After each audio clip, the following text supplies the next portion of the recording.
Hey everyone, so I wanted to go over a quick, easy scale to play on the violin.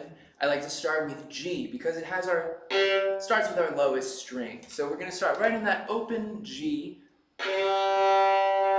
And when you're holding your violin, see how my arm is straight from here to here, from my fingers, like where the palm of my hand ends to my elbow is a nice straight line, right?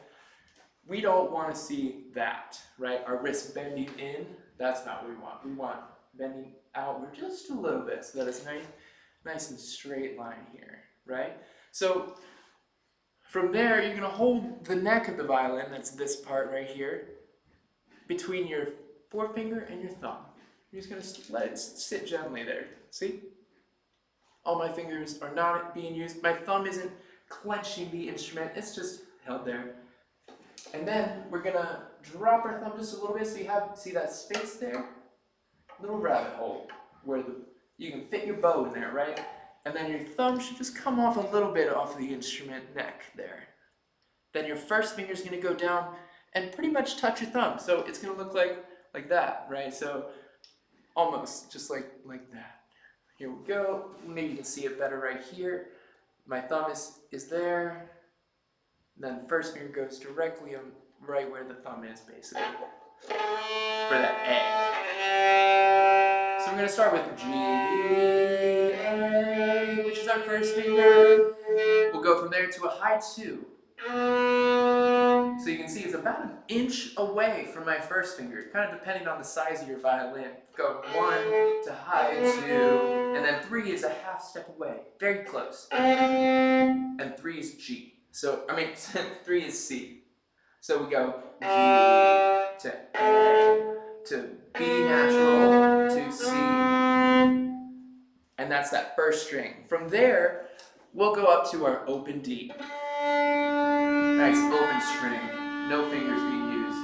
Then we'll drop our 1 right to where it was on the G string, but on the D now. So, which is E natural. From there, we go same pattern as on our G string. We go up a whole step, so it's about an inch away. First finger and second finger, about an inch away from each other, right?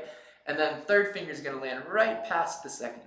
So we go open 1, high 2, 3, or D, E, F sharp, G. And that's the scale. Just 2 strings, 1 octave. That's all we need for right now. Let's try it all together with me. So we'll go 1, 2, half notes. And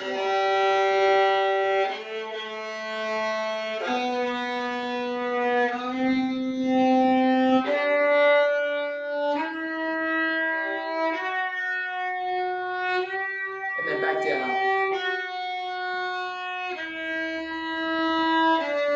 Use that whole bow.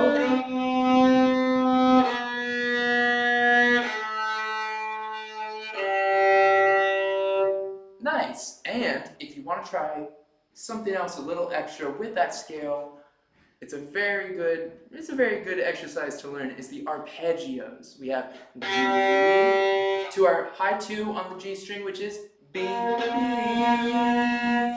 and then we go to our open D, and then 3.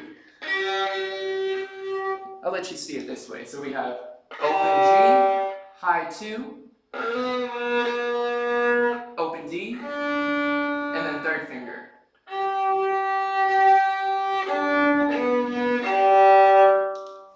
And so it's a good way to get used to the spaces, the intervals between each note. And it just helps our mind kind of see it a little better when we're reading music or just playing by ear as well. So scales are a really important part of warming up, cooling down after you've practiced, and also for working out difficult sections of a piece or of music or a song that you've had trouble with. Sometimes a scale can clean it up. So thank you again for watching. I hope you've learned something.